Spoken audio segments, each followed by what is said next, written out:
एक घना जंगल था जहाँ बहुत सारे पक्षी रहा करते थे।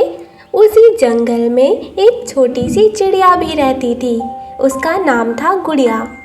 गुड़िया थोड़े ही दिनों में माँ बनने वाली थी। सूचना पक्षियों ने कहा है कि 2-4 दिनों में बारिशें होने वाली हैं और 2-4 दिनों में मैं तो माँ भी बन जाऊंगी। मुझे अपना घोंसला मजबूत बनाना होगा ताकि मेरा अंडा सुरक्षित रहे। अच्छा हुआ सूचना पक्षियों ने बारिश की खबर दे दी। इस हालत में मुझे घोंसला बनाने के लिए 2-3 दिन तो लग ही जाएंगे। चलो मैं अभी घोंसला बनाना शुरू करती हूँ। फिर गुड़िया चिड़िया जंगल में कुछ लकड़ियाँ इकट्ठा करने के लिए निकल जाती है। कालू जी सूचना पक्षी आए थे। उन्होंने कहा है कि 2-4 दिनों में बारिश होने वाली है। हाँ तो मैं क्या करूं? कालू जी हमें भी तो घोंसला बनाना होगा। तभी गुड़िया कुछ लकड़ियाँ इकट्ठा करके अपने घर जा रही थी। कालू जी लगता है गुड़िया भी घोंसला बना रही है। हमें भी जल्दी जल्दी घोंसला बना लेना चाहिए। अरे गोरी रुको, मुझे कुछ सोचने तो दो। कुछ देर सोचने के बाद कालू कहता है, गोरी इस गुड़िया को अभी अच्छा सा घोंसला बनाने दो, फिर हम इस गुड़िया का घोंसला चुरा लेंगे। लेकिन कालू जी वो कैसे होगा?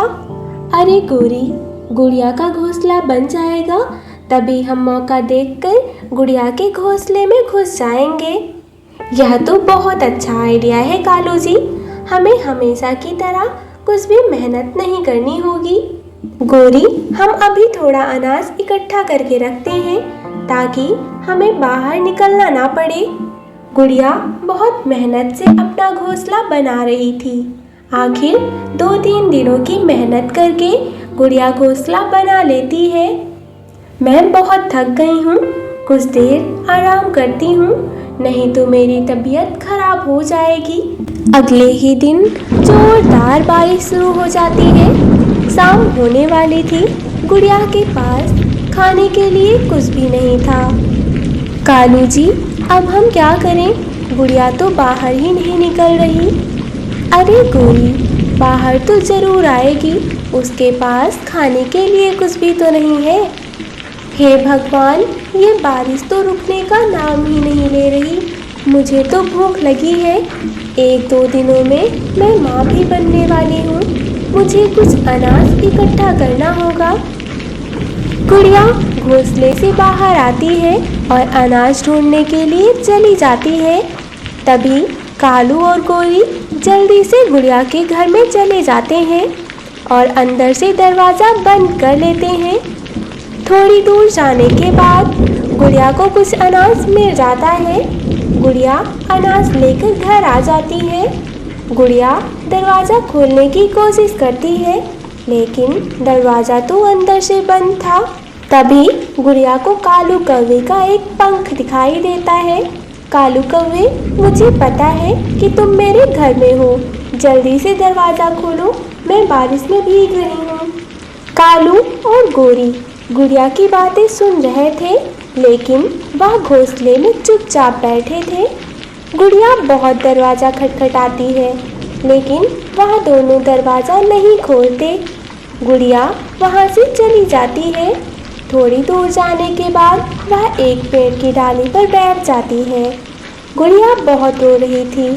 हे भगवान मैंने इतनी मेहनत से घोंसला बनाया ताकि मेरा अंडा सलामत रहे और यह क्या, मेरे पेट में तो दर्द भी हो रहा है। लगता है मैं माँ बनने वाली हूँ। अब क्या, मैं क्या करूँ? तभी वहाँ पर एक सुंदर चिड़िया आती है। क्या हुआ चिड़िया, तुम रो क्यों रही हो? चिड़िया उसे सारी बातें बताती है। तुम चिंता मत करो, वहाँ एक आम का पेड़ है। उस पेड़ के नीचे मैंने एक घर बनाया है, तुम उस घर में रह सकती हो। गुड़िया के पेट में बहुत दर्द था।